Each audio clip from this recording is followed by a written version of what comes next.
amigos, nossas saudações cordiais. Com muito gosto que nós estamos aqui para mais uma preleção doutrinária virtual com o tema Aliança da Ciência com a Religião. Um tema que para o Espiritismo é muito caro, que é inspirado num texto de Kardec, instituiu o Evangelho segundo o Espiritismo, capítulo 1º, Não vim destruir a lei, item 8. E nós vamos dividir então esse momento, como habitualmente nós fazemos, numa leitura edificante inicial, a fim de que possamos nos aclimatar psiquicamente. Depois faremos uma prece de abertura para que os bons espíritos nos inspirem, nos ajudem nessa tarefa. A seguir, as nossas considerações com respeito ao tema e finalizaremos com uma prece de agradecimento. Dito isso, então, nós vamos começar. A nossa mensagem é extraída do Livro da Esperança, pelo Espírito Emmanuel, psicografia de Chico. Então, nós pedimos com humildade aos nossos amigos espirituais que nos auxiliam neste momento, que possamos abrir numa mensagem que seja importante para as nossas reflexões de hoje. Capítulo 38, Credores no Lar. Honrai vosso pai e vossa mãe, Jesus. Mateus, capítulo 19, versículo 19. Honrar a seu pai e sua mãe não consiste apenas em respeitá-los, é também assisti-los na necessidade. É proporcionar-lhes repouso na velhice e cercá-los de cuidados, como eles fizeram conosco na infância. Capítulo 14 do Evangelho, item 3. No devotamento dos pais, todos os filhos são joias de luz. Entretanto, para que compreendas certos antagonismos que te afligem no lar, é preciso saibas que entre os filhos companheiros que te apoiam a alma, surgem os filhos credores, alcançando-te a vida por instrutores de feição diferente. Subtraindo-te aos choques de caráter negativo, no reencontro,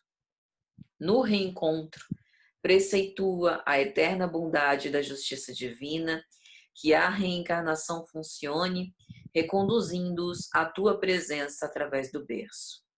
É por isso que, a princípio, não ombreiam contigo em casa, como de igual para igual, porquanto reaparecem humildes e pequeninos.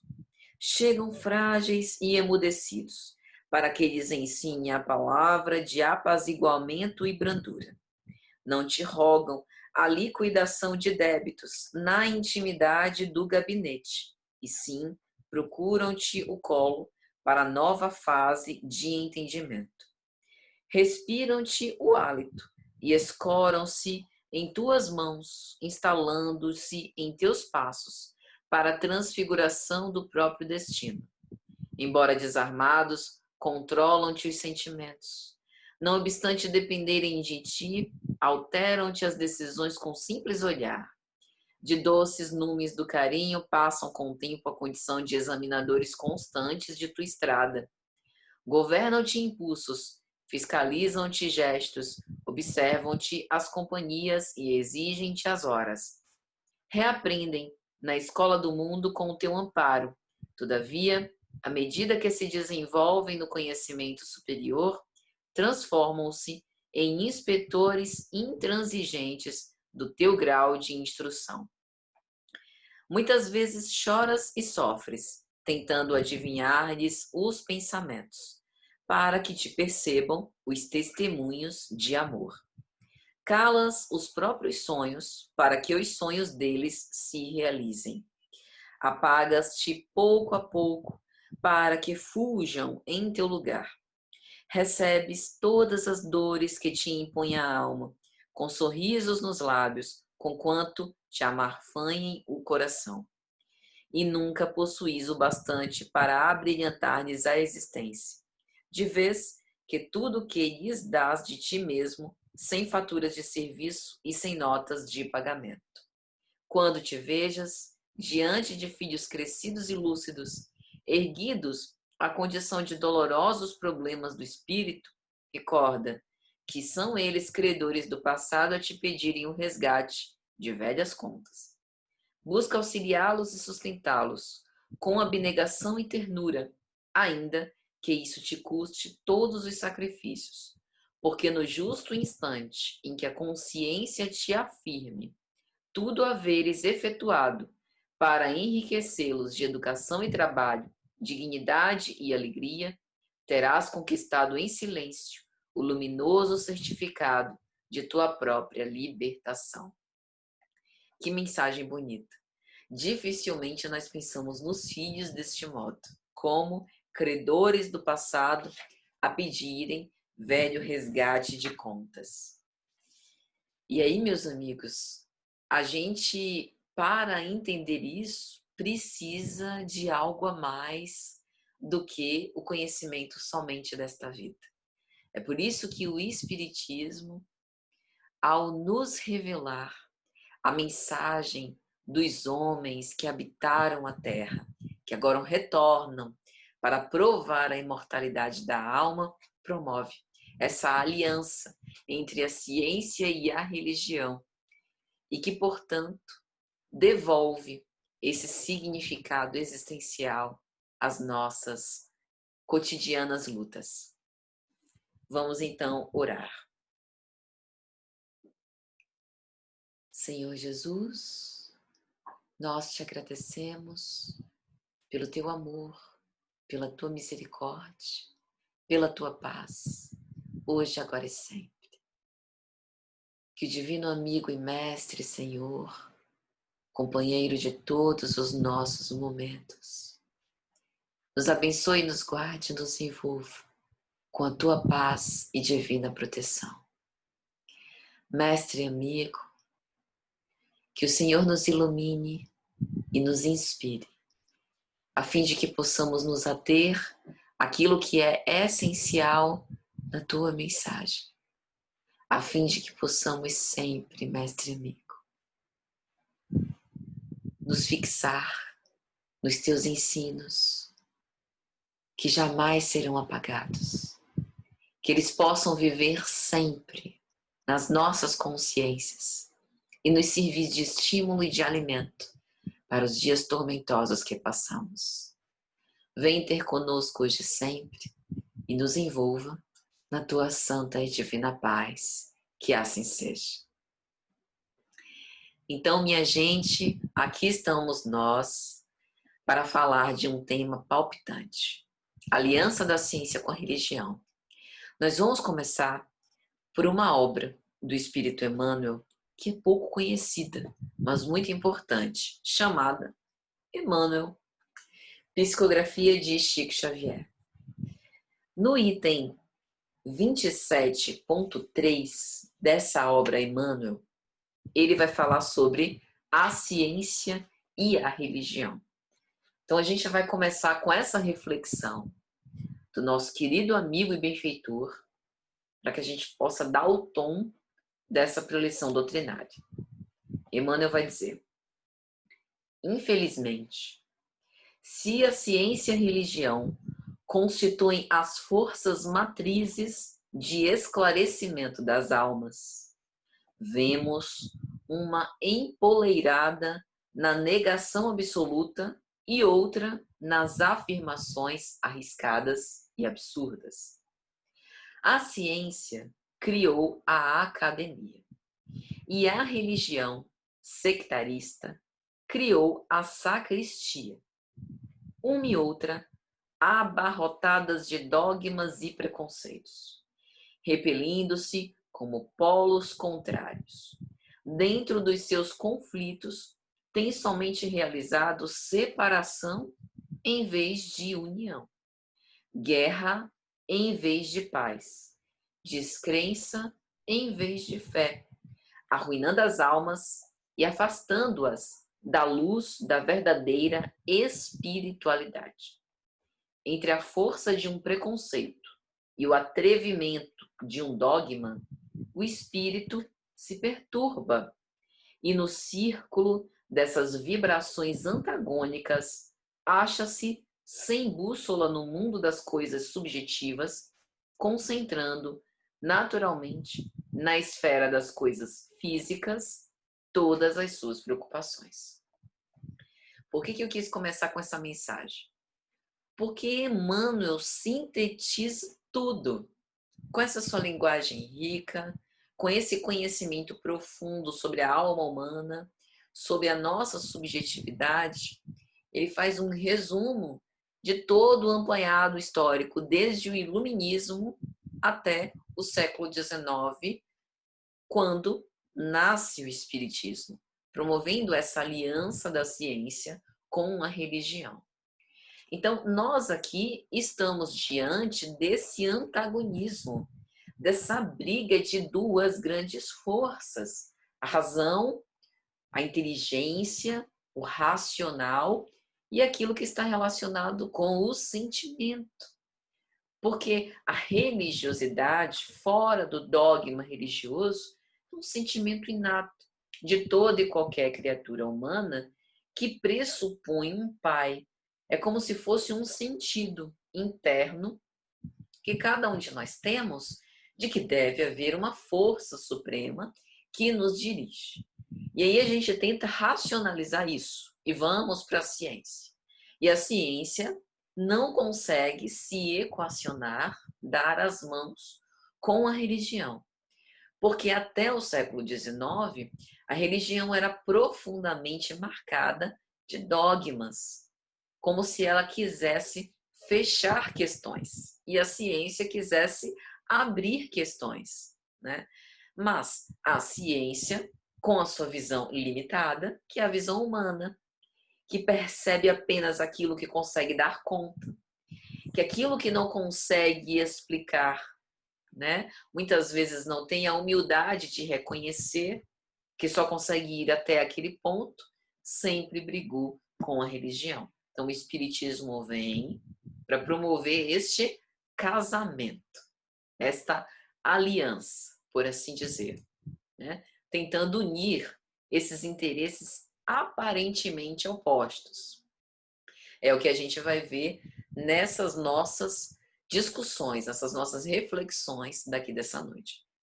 Então, o Espiritismo nasce com uma convicção que não está baseada em crenças, porque crenças são convicções herdadas, como se fossem verdades que nós admitimos sem questionar. Isso não é espiritismo. Espiritismo é questionável, né? Ele sempre utiliza a razão para que nós possamos contestar, avaliar, discernir e assim reter o que é bom e separar aquilo que não é. Esta é a grande força do espiritismo. O seu caráter de experimentação. Então, o espiritismo não parte, com todo o nosso apreço à filosofia, da mente de um grande pensador que sentou um belo dia e começou a fazer uma elucubração, começou a ter uma ideia. Penso que, né, o grande problema da existência humana seja, penso que Deus seja, penso que a vida seja, a vida material, a vida moral. O espiritismo não começou assim. Ele começou pelo fenômeno. E aí houve alguém, Allan Kardec, cético, que foi analisar o fenômeno à luz da razão. Mas é lógico que ele precisava, para aquele efeito inteligente, buscar, à luz da razão, investigar as causas.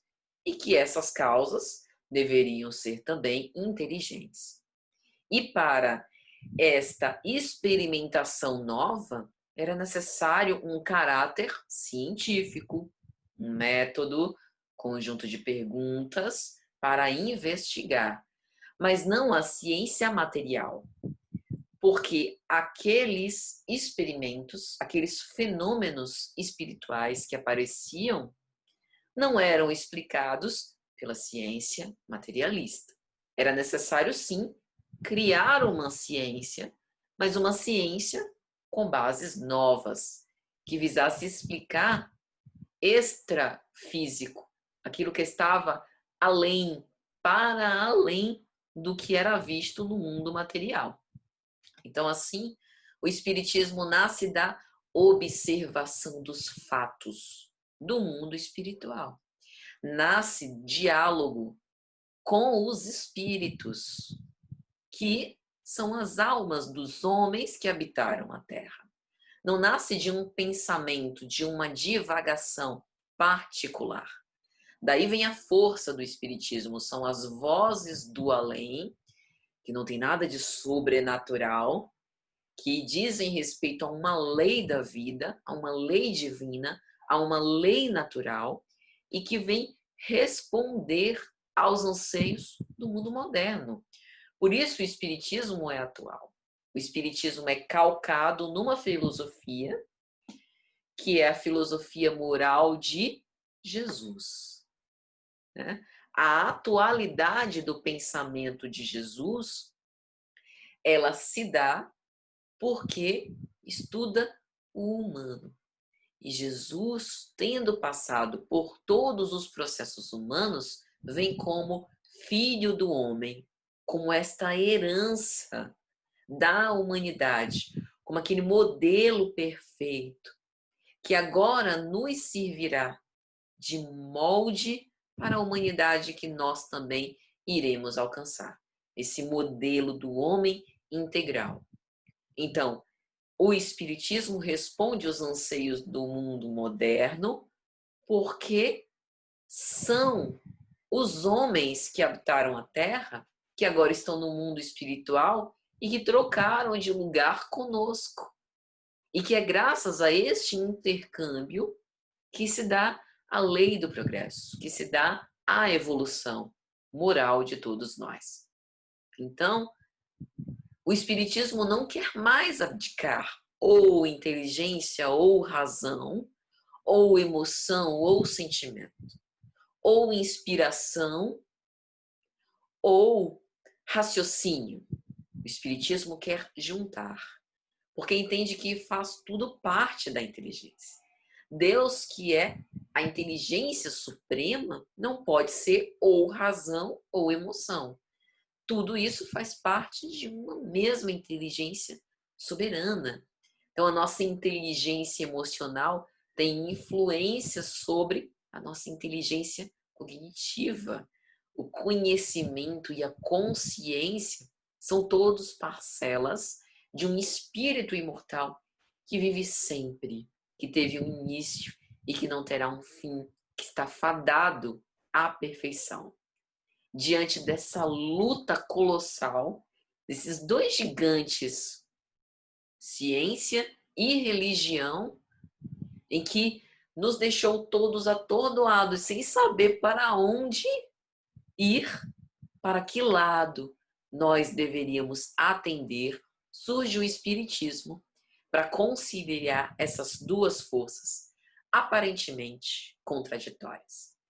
E aí, quando a gente vai para o Evangelho segundo o Espiritismo, no capítulo 1, não vim destruir a lei, Kardec antes tem o cuidado de colocar um texto falando sobre Moisés.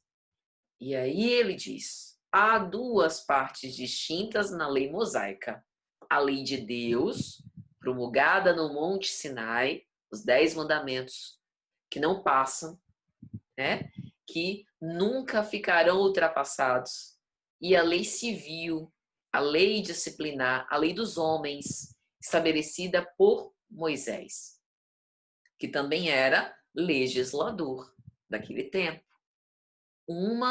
A primeira, é invariável, porque a lei divina não fica ultrapassada. E a outra, que é a lei mosaica, a lei que falava sobre os costumes de um povo imerso numa cultura, num contexto temporal, é apropriada aos costumes daquela época, ao caráter daquele povo, que se modifica com o tempo. Veja a racionalidade, a sensatez de Allan Kardec, né? E a profunda compreensão desta que é a primeira revelação. E aí vem Cristo, vem Jesus, consolidando a filosofia moral dessa doutrina, que nós amamos, que nós dizemos abraçar, que nós estudamos, né? Que batemos no peito, que já somos espíritas há 10, 20, 30, 50 anos. Sobre que filosofia nós estamos falando no Espiritismo? A filosofia do Cristo. Então Kardec vai dizer: o papel de Jesus não foi simplesmente a de um legislador moralista, sem outra autoridade que a sua palavra. Jesus vem não destruindo a lei, mas dando de cumprimento. Jesus vem com a sua vida, que era também a sua obra, dando o testemunho vivo das letras. Ele vem dar vida às letras, o verbo que se fez carne, né? Como diz o apóstolo João. A sua autoridade decorria da natureza excepcional, vai dizer Kardec, do seu espírito, da natureza divina da sua missão. A autoridade moral de Jesus, inquestionável, deram vida àquela obra, àquela letra. Então, por exemplo, quando Jesus no monte, né, faz o seu sermão das bem-aventuranças, eu acho muito bonito que o Espírito Amélia Rodrigues chama Jesus de o cantor divino. Isso não é floreio poético. Para explicar Jesus, não dá para explicar só com palavras. O Sermão da Montanha, tão bonito, né?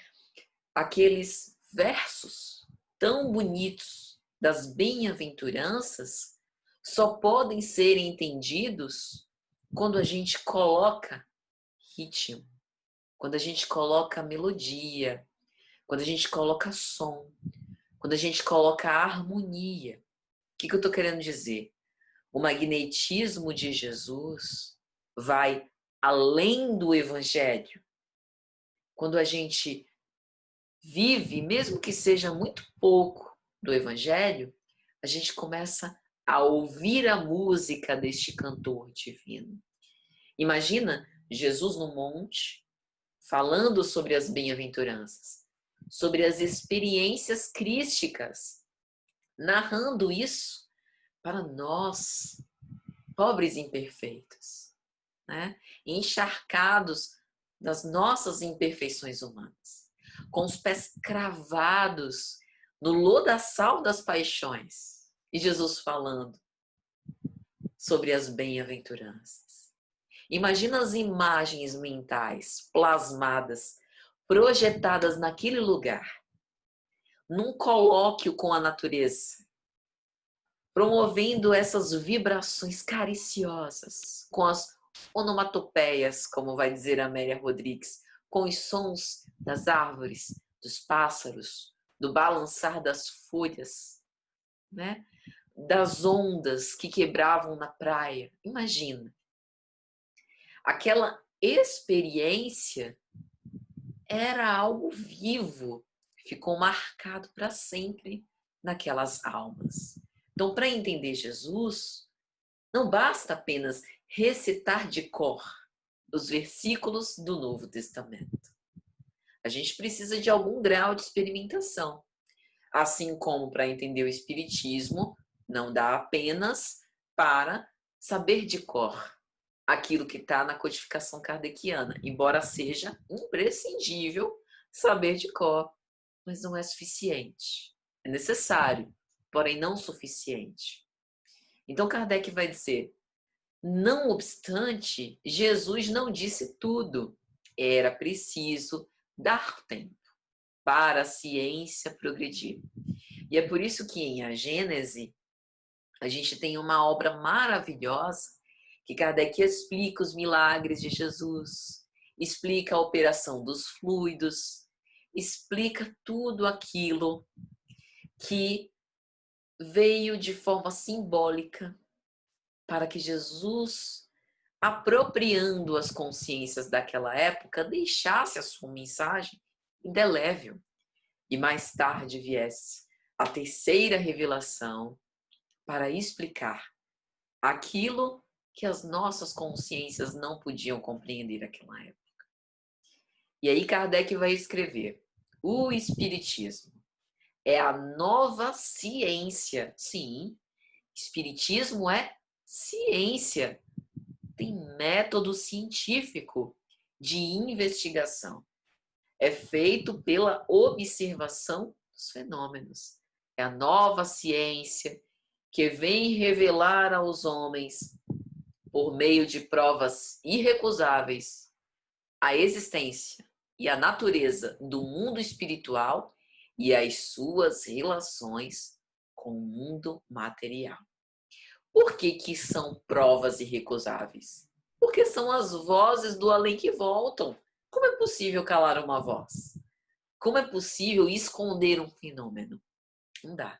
E especialmente quando o espiritismo eclode, os fenômenos começaram a se apresentar em diferentes cantos do planeta. Não dá para abafar, não dá para esconder, não dá para calar essa voz, né? É interessante porque desde o cristianismo primitivo, quando a gente vê Pentecostes, fenômeno das vozes diretas na igreja de Antioquia, né? O intercâmbio já era uma voz que não poderia ser silenciada. Quando a gente vê a mediunidade de Pedro dando tantas provas, né? As curas dos apóstolos, a gente vê essas provas irrecusáveis, que talvez não puderam ser devidamente explicadas naquela época, mas que a ciência espírita veio explicar, né? O fenômeno, por exemplo, das vozes diretas, descrito, item 150, 151 de O Livro dos Médiuns. Então, agora nós temos a base teórica para a explicação do fenômeno. Então, Kardec vai dizer: o Espiritismo é a chave que nos ajuda a explicar tudo isso com facilidade. Jesus vem como a porta, o Espiritismo vem como a chave que abre esta porta, que decodifica estes ensinamentos, essas mensagens sublimes.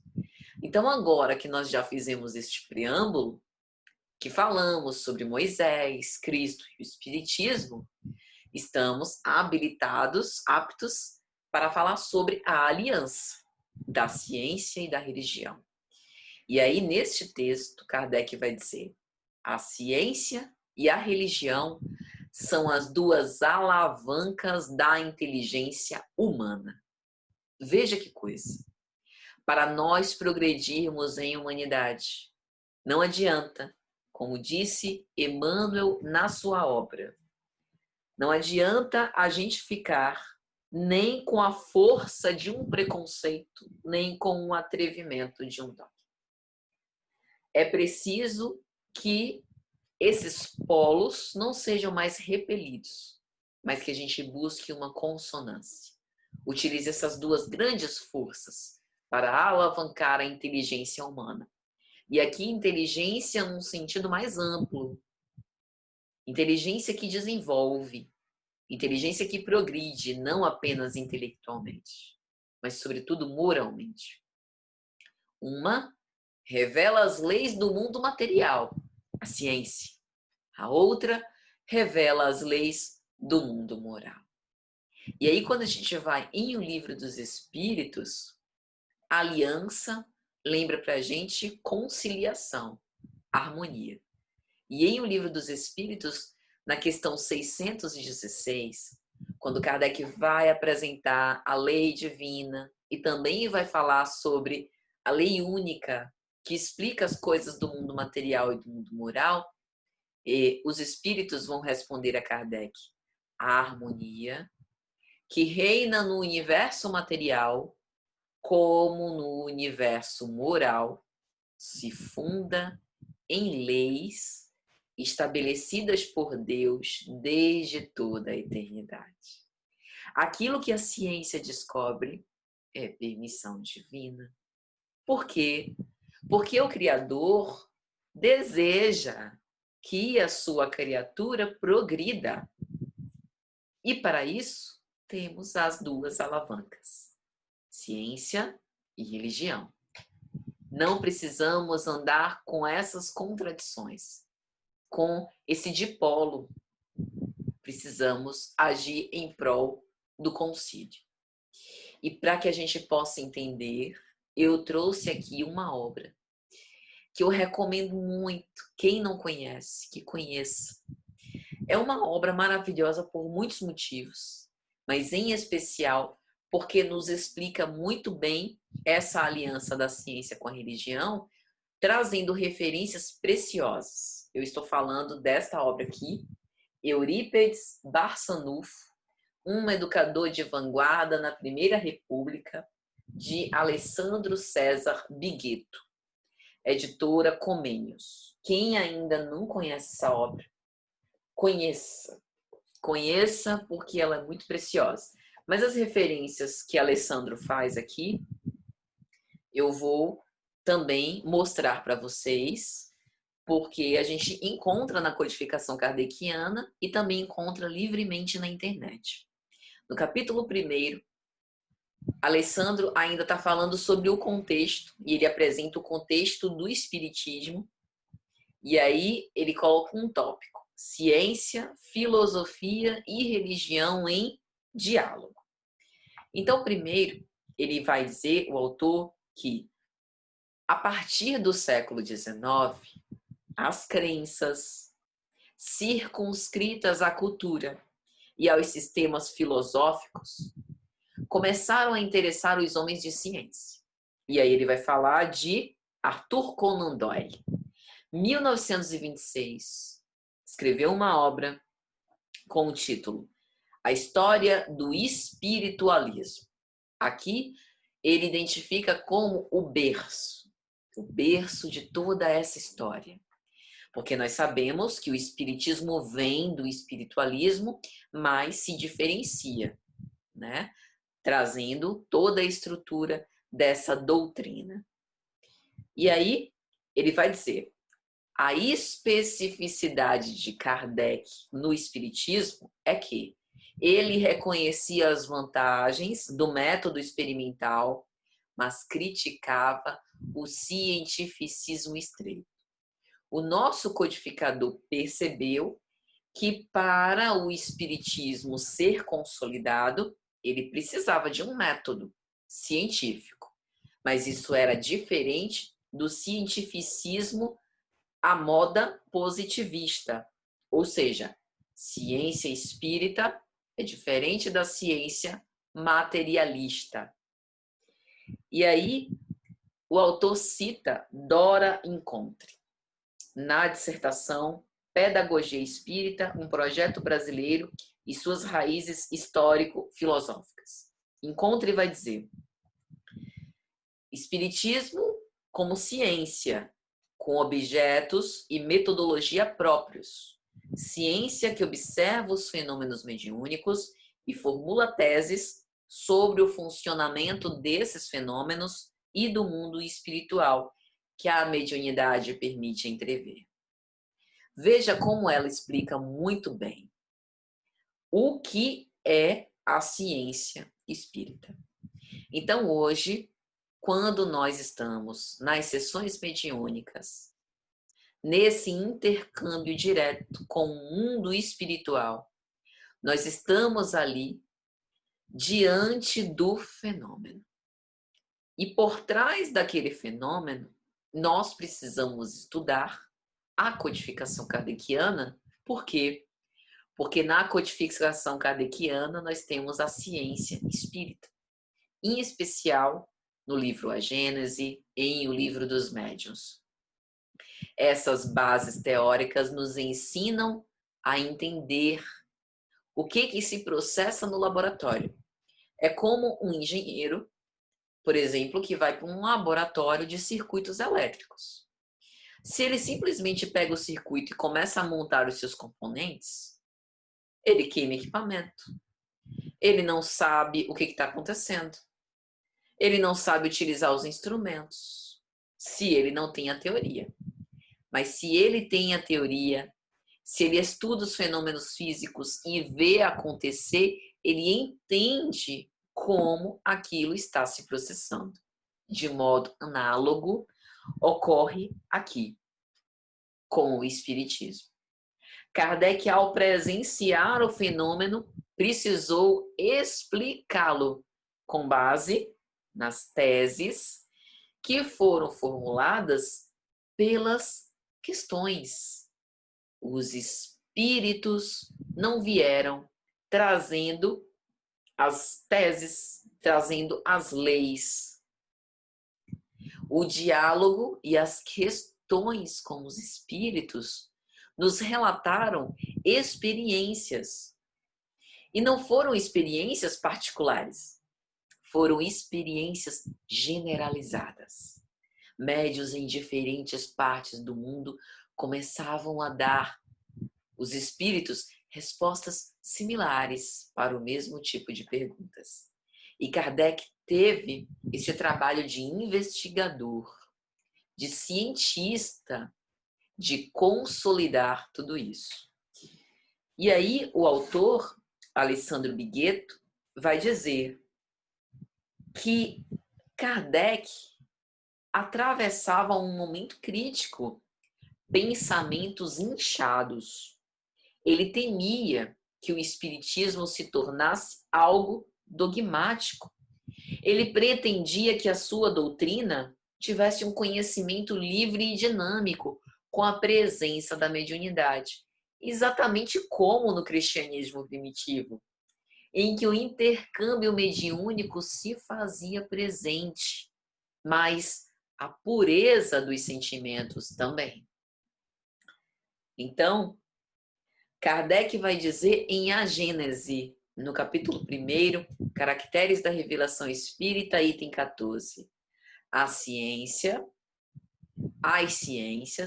só fizeram um progresso apreciável depois que o seu estudo se baseou no método experimental. Mas até que isso acontecesse, pensava-se que esse método fosse aplicável somente à matéria, mas ele também é aplicável às coisas metafísicas. Então, se o conhecimento científico materialista é feito com base na experimentação física, na metafísica deve ocorrer de modo similar. E foi isso que Kardec fez. De cético a investigador das causas do espírito, do espiritismo. E aí Kardec questiona a eficácia, questiona a imparcialidade dos métodos materialistas. Por quê?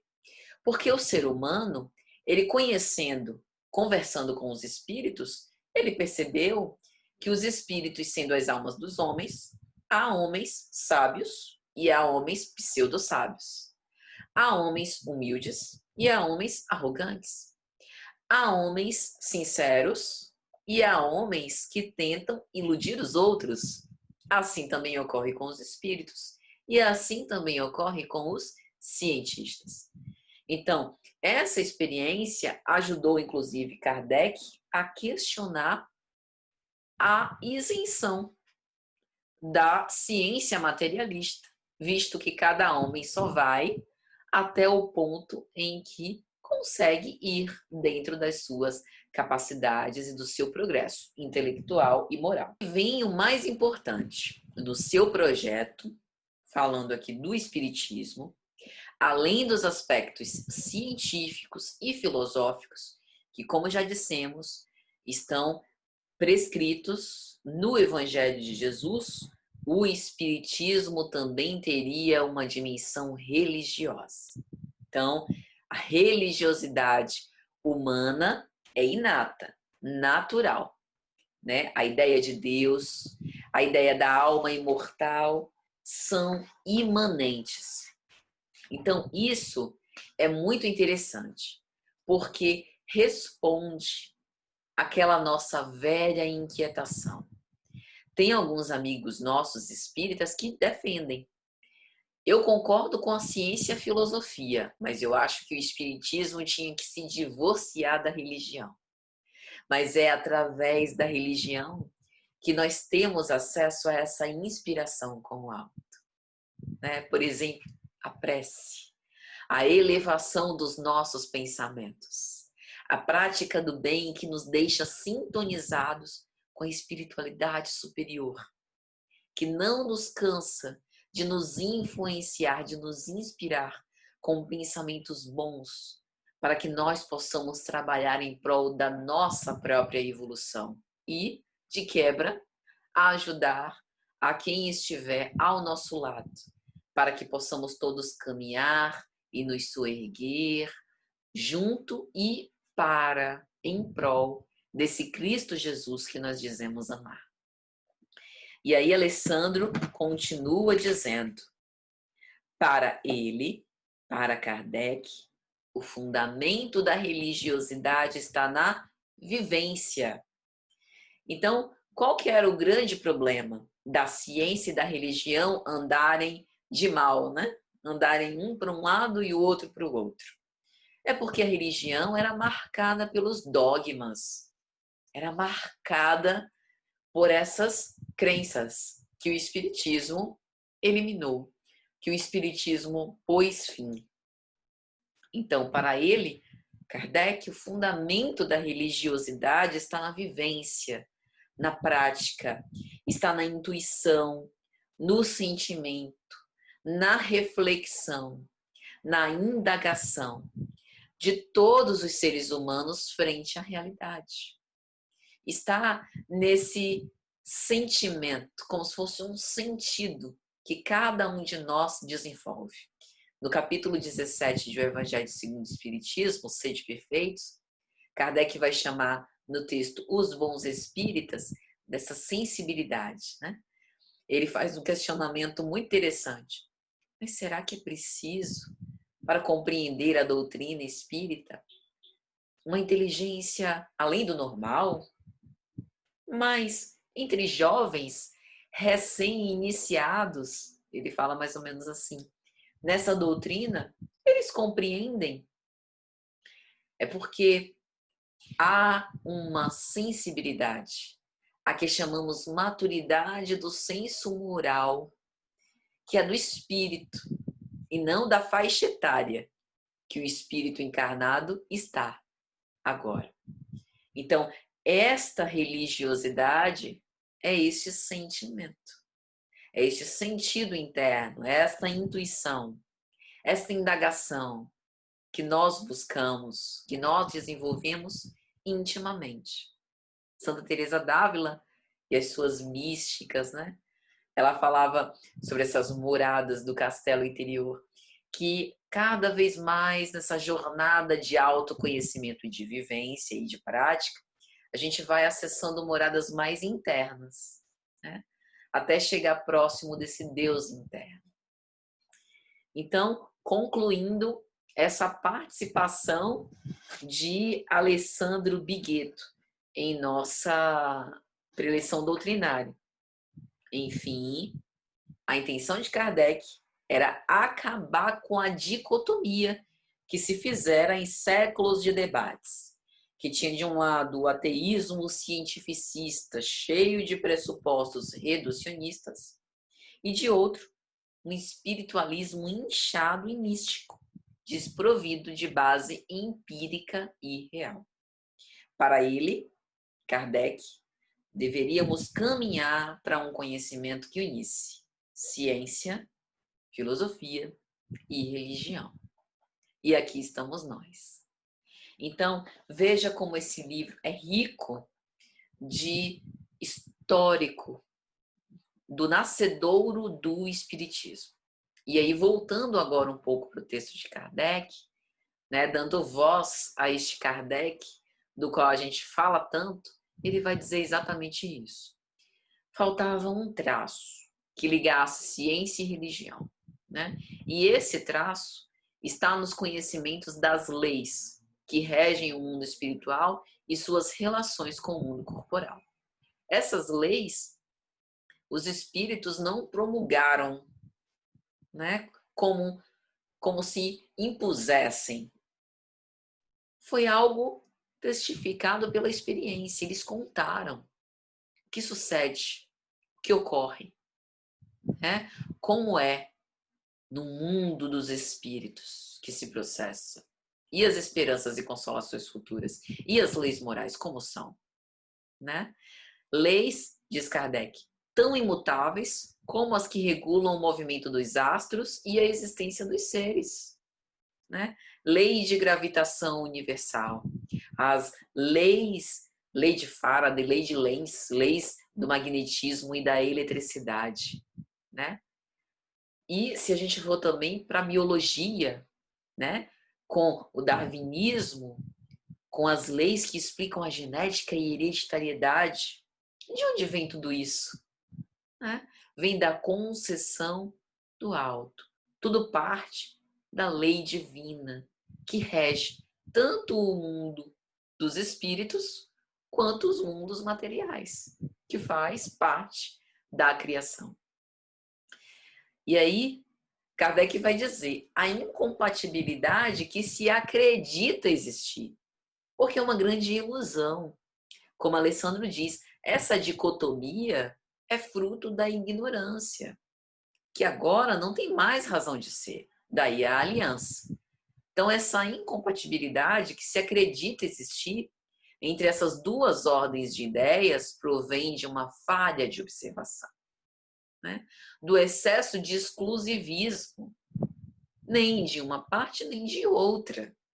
Veja como a igreja, principalmente na idade medieval, tentou monopolizar. Eu detenho o conhecimento das coisas sagradas escritos em latim.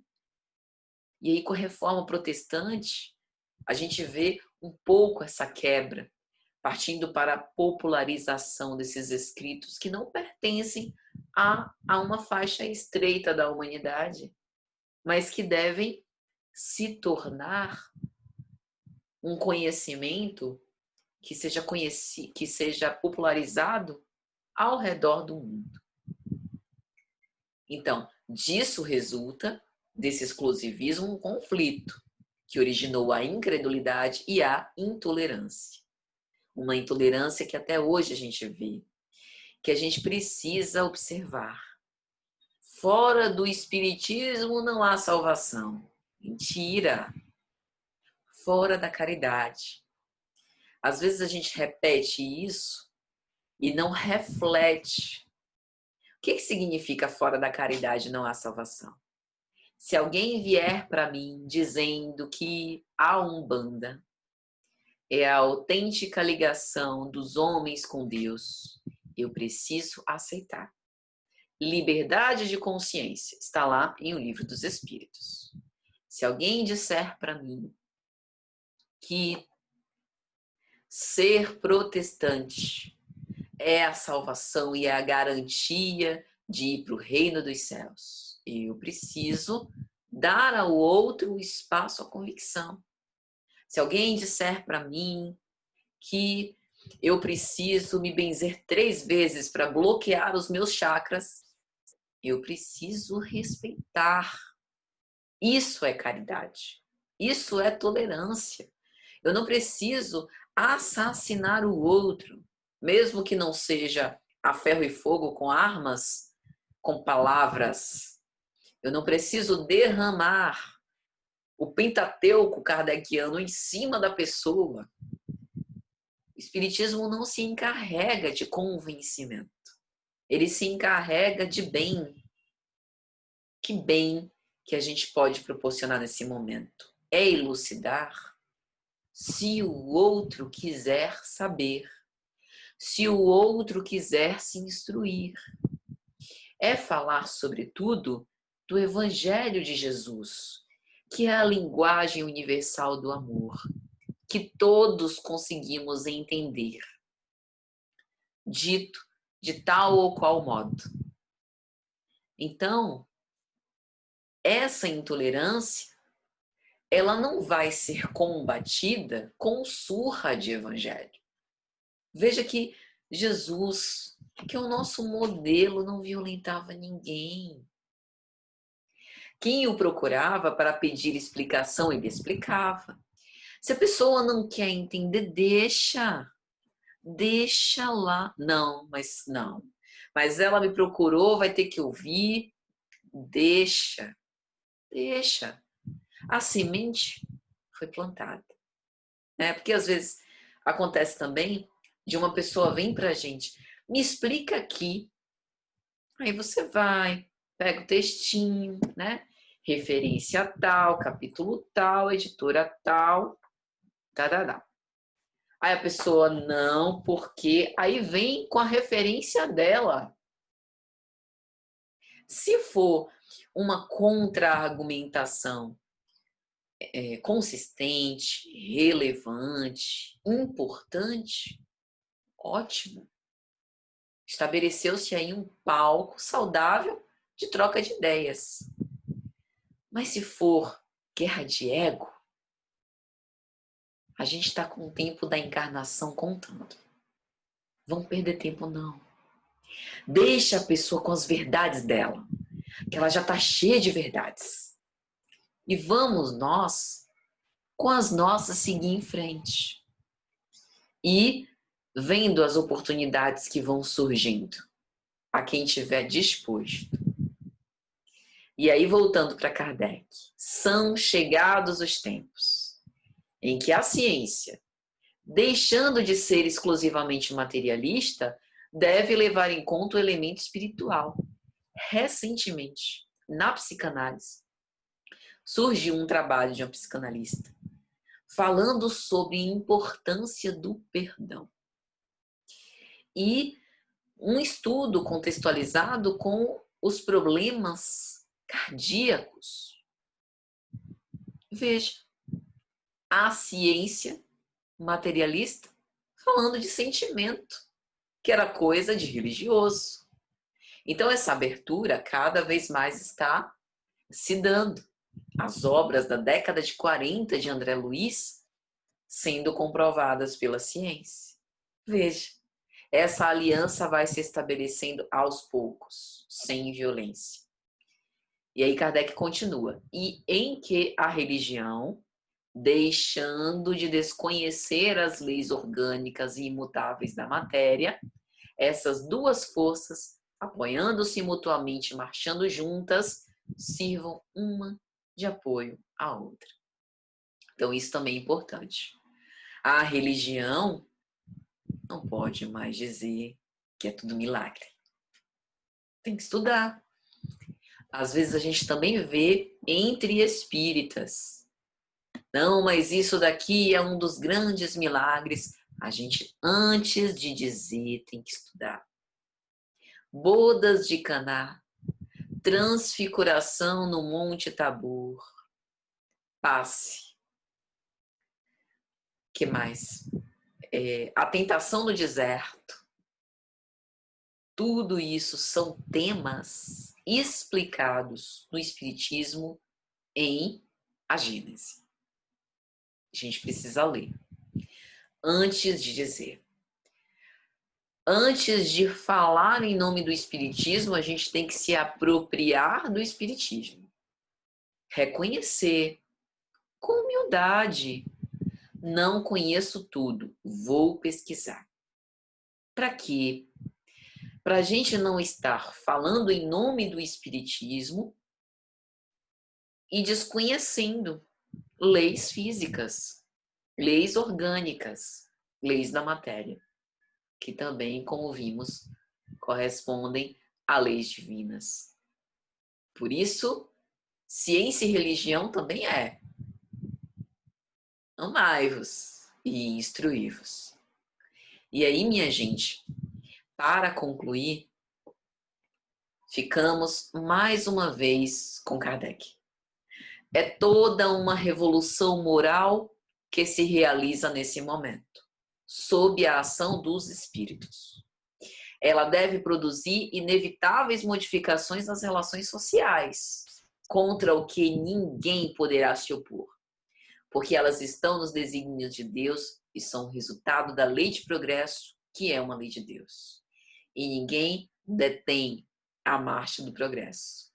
Pode promover alguns obstáculos, mas logo serão transpassados. Essa revolução moral é um caminho sem volta, que a gente aprende no Espiritismo, que ninguém retroage, que ninguém retrograda.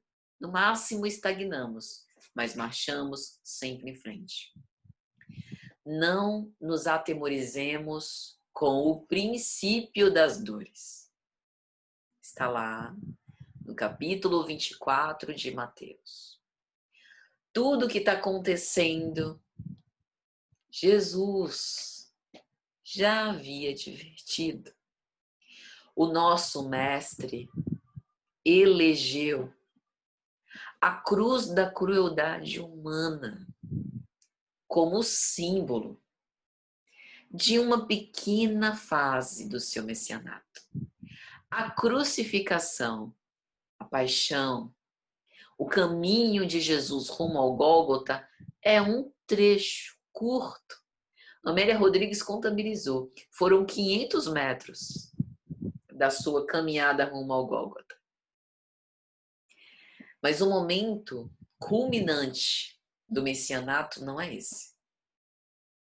É quando Jesus, ressurrecto, esplende em luminosidade, provando a imortalidade da alma que nós no Espiritismo estudamos. Ele passou por tudo. Ridicularizado, esquecido, escarnecido, ajudado. Lembremos das mulheres piedosas que choraram junto com ele durante todo aquele caminho tenebroso. Lembremos de quem esteve aos pés da cruz. Jesus por tudo passou e tudo valeu a pena, por quê? Porque no amanhecer de uma nova era, a justiça foi feita com base no amor e na caridade. A gente só entende isso fazendo a aliança entre a ciência e a religião. E olha que nós ainda estamos no começo deste casamento. Tem muitas cenas ainda, né, como num casamento, que a gente vai, ao longo dos anos, registrando em fotos os bons momentos para colocar no nosso álbum. Nosso álbum ainda está no começo. Olha quantos anos tem de espiritismo? Ainda não temos nem 200 de anos.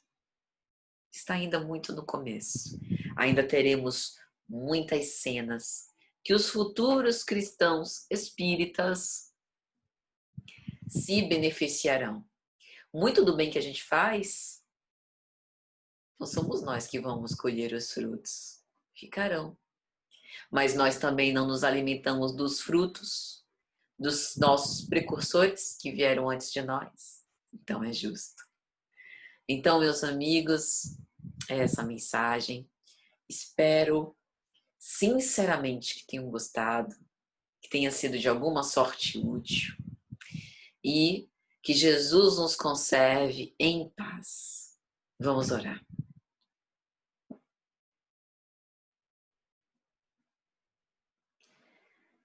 Mestre divino, Pai de misericórdia sem fim, nós te agradecemos pelo teu amor, pela tua paz, hoje, agora e sempre.